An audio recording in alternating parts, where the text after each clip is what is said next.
One thing I want to show you guys, these little screws that hold this sheet metal on, they're notorious for getting hung up and just twisting the heads right off of them. You can see with this one, my screwdriver already slipped. What you got to do, well, this is the way I do it. You do it any way you want to, obviously. Just a tip, I'll get a little pair of vice grips and I'll just free that guy up. What it is, from underneath, it rusts and they hang up on you. So yeah, make sure you are ready for that to happen, because it's going to on these older engines. Alright gang, you can see by looking at these plugs, big difference. Let's take this one out. I'll show you what I found. No wonder that this engine was giving out. Now you can see by this plug here, not bad, not too bad. Okay, check this plug out. Now you can see the oil was seeping out around the threads of the spark plug even. And I've got some broken fins on my cylinders, not good either.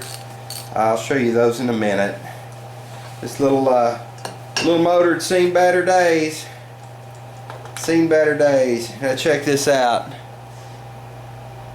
And I'm here to tell you, when it started smoking, this thing was smoking like a Miley engine. Look at that. And soaked. The threads are soaked. Threads are soaked with oil. It even seeped up around the ceramic. Very bad. Now guys, it's time to stoke up the fire. Don't want it to go out. I've still got a little bit of work left to do here. I really, to be honest with you, I haven't felt like doing much lately. I just haven't. I'm gonna bust up a piece of coal here. Throw some coal in those. I got some really good hot coals going back in there. Get some coal on this bad boy. Get that to burning. There we go. Snap, crackle, pop. And I'm gonna throw some wood in. Throw some wood in with it. A couple more pieces here. Let a lot of smoke out in the garage. Don't want that. There we go. It's time for Hambone to take him a break. My back's been hurting so bad, fellas, that I haven't done many mechanical videos for a while because I've been laid up in the bed. But I guess I got cabin fever. Had to get out for a little bit. But if you'll notice, I got the flywheel locked down. You can buy this tool at pretty much any of your online Volkswagen parts dealers.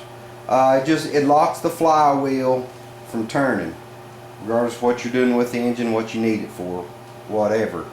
I'm doing it so I can get this gland nut off. Now in your 1200 through 1500 cc motors, this will torque at 217 foot-pounds. On your 1600 motors, you need at least 253 foot-pounds of torque. I'm using the heavy-duty impact, and I'm hoping to break the torque loose on this. There we go. Now this gland nut, I'm going to put a new gland nut on here. It's got needle bearings in there. Those can wear out. Plus it's good to have a gland nut on here that you're confident in. I'm not sure if you can see or not. Let me see if I can zoom in.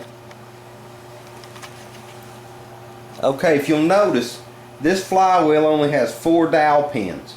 I'm going to have my guy doing the machine work, I'm going to have him drill the crank and put 4 more dowel pins in here. This is fine for a little stock 1500 cc motor like this is, but when he puts I'm going to put a angle 110 cam in it.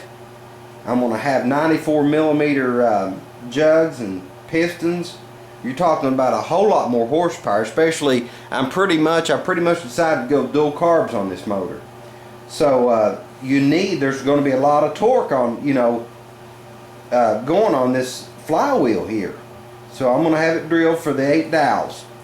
Alright, let's go ahead and get this front pulley off here. Don't know if I told you or not, but on the rear you're using the 36 millimeter socket. On this one you're using the 30.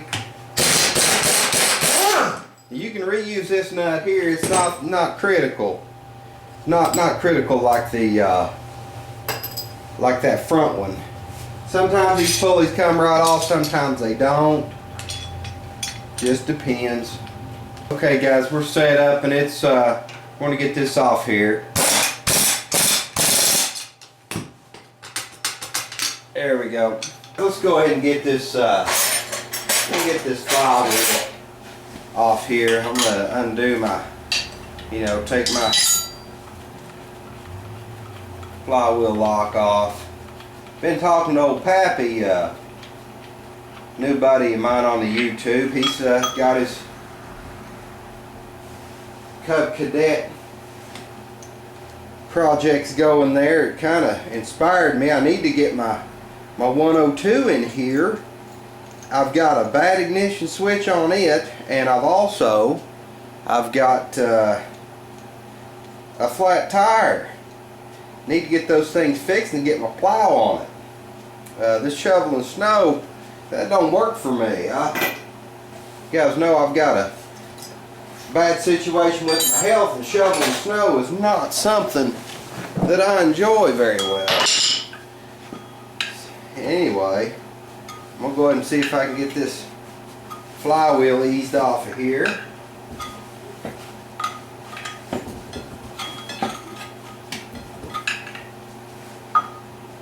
There we go. Yeah, you can see your dowels now. You can see your dowels on the end of the crankshaft. There'll be 4 more of those, like I was saying. I'm going to go ahead and get these valve covers off. There we go. And I'm going to get these the bail clips here. I'm going to save those. Trash the old gasket. What I need to do now is get my rocker arms off here. Get these off and pull this assembly. That way I can get to all the head bolts. Alright, let's get these get this rocker assembly off here.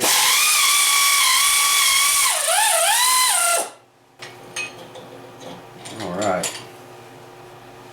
Let's put that in the parts pile. Get all my push rods out of here, and we're ready to remove the head now. I'm removing these in an opposite pattern as how you torque it. It's just kind of force of habit for me. Starting from the outside, going in.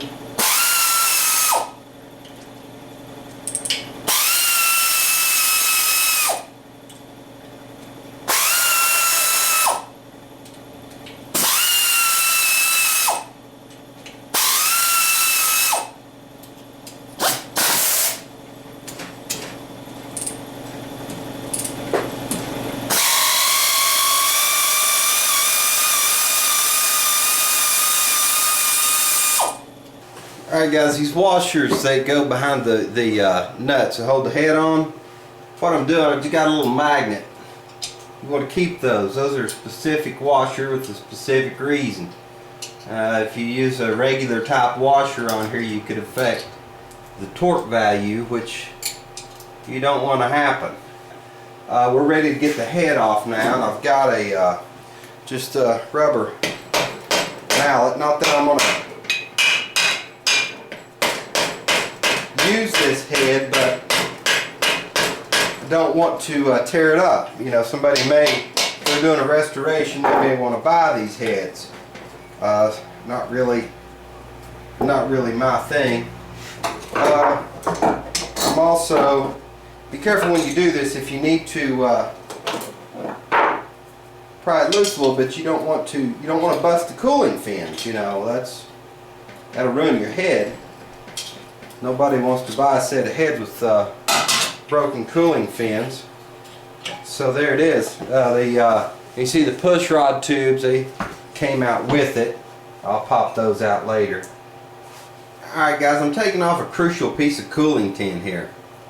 You've got to have this. Got to have this piece of tin right here.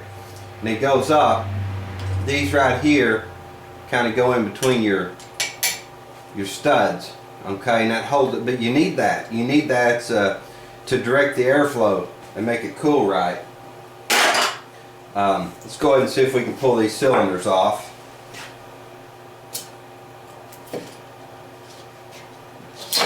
There we go. As far as wear goes, you know, it's not too awfully bad. You know, no big ridge or anything like that. But yeah, what I'm trying to do here is get rid of the extra weight before this thing goes to the machine shop. No sense in carrying these pistons and cylinders with me. They're not going to be used. Took the wrist pin clips out here. Went ahead and pulled those. What I'm going to do now is just drift these wrist pins out of here and chunk the pistons. Don't need those for anything.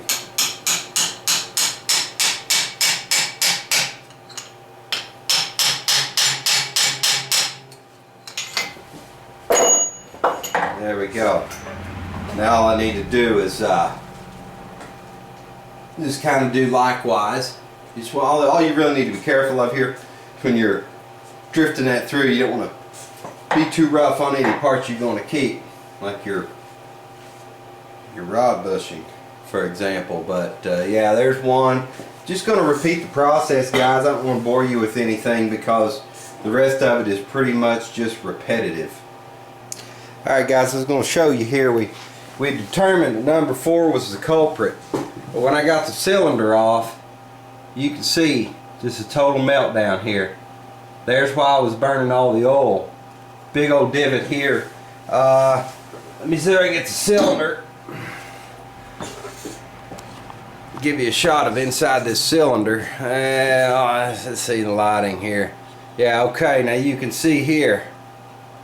Big old divot in that cylinder, and it's yeah, this cylinder on this side, I don't know if you could see it or not. Let me move it in here. It's totally waxed, totally wiped out, and that's why we had so much oil burning. I'm going to go ahead and get this piston off here. Yeah, that's pretty bad news. Guys, I wanted to show you one last thing before we close up. This is number 4. You can see this rod, how loose it is. Not supposed to be like that. Not supposed to be like that. So we'll see what happens. Hopefully the crank, you know, we can get it turned, and hopefully the case is good and everything will be alright. But that remains to be seen.